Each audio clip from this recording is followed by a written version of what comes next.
Deep in the heart of Sweden, hidden beneath the town of Sala, lies a world that has fascinated people for centuries.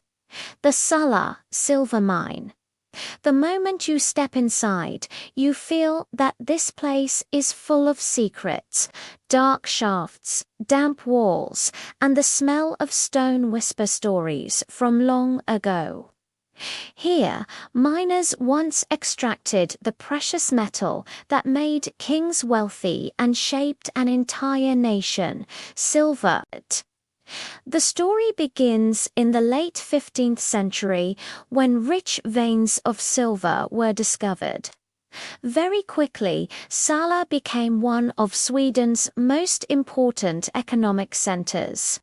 Gustav Vasa, one of the country's most famous kings, even called it the treasure chamber of Sweden.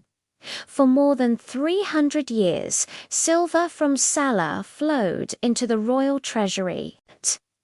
Without this mine, it is said, Sweden might never have risen to become a European power. At its peak, the mine produced up to 4 tons of silver a year. In total, it yielded about 450 tons of silver and more than 36,000 tons of lead. These numbers may sound abstract today, but back then they symbolized wealth, power, and prestige. Coins were minted, royal courts were decorated, and wars were financed. The glow of Sala reached far beyond Sweden's borders. But silver was never easy to win. The work was brutally hard, dangerous, and often deadly. Miners used primitive tools to break through the rock.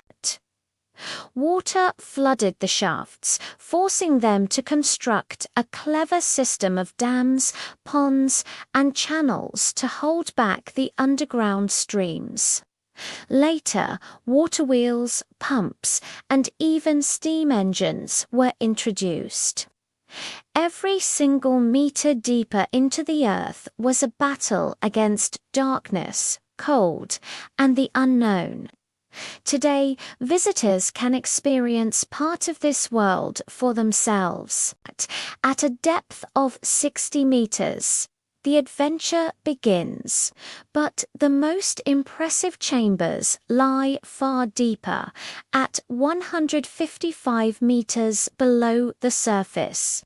There, a vast hall suddenly opens up.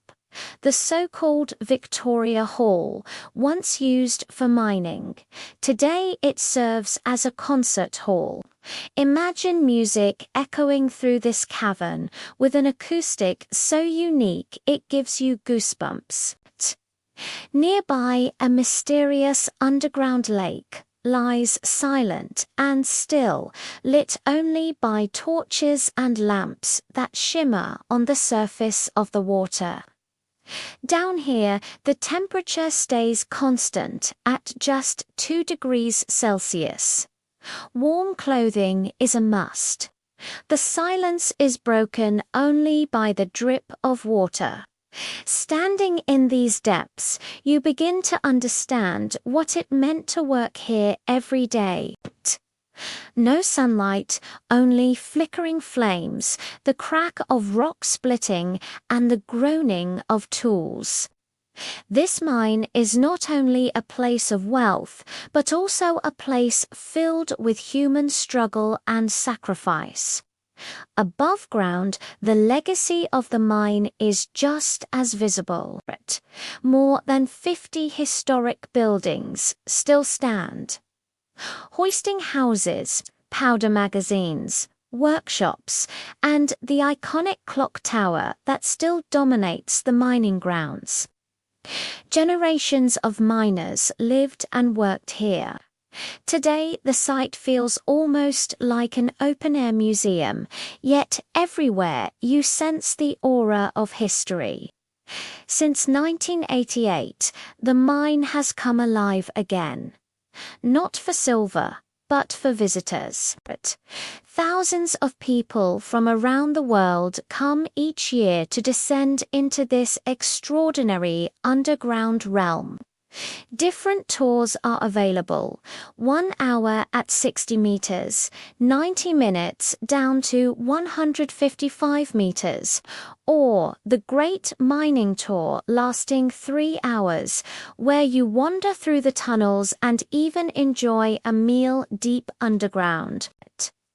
Perhaps the most breathtaking idea is that once a hotel suite was built right here to 155 meters beneath the surface, although it is no longer in use today. The thought alone is staggering. Spending a night in total darkness, surrounded by millions of tons of rock. It was once the deepest hotel room in the world, drawing adventurers and romantics alike. Standing here, it is hard to imagine that all of this was carved by sheer human determination. The miners were ordinary people, men, women, and even children who sacrificed their lives for silver. They worked with the simplest tools, endured dust, cold, and danger, yet created a legacy that has lasted for centuries. The Sala silver mine reminds us of both the harshness and the brilliance of a bygone era. It is a bridge between past and present. For Sweden, it is not just a historical monument, but also a symbol of the power of nature, the courage of humanity, and the fleeting nature of wealth. When you descend into Sala, you step into a world that is mysterious, haunting, and deeply fascinating. It is a journey through time where you feel the chill of the deep air, hear the drops echoing in the dark, and see the mighty chambers carved by human hands.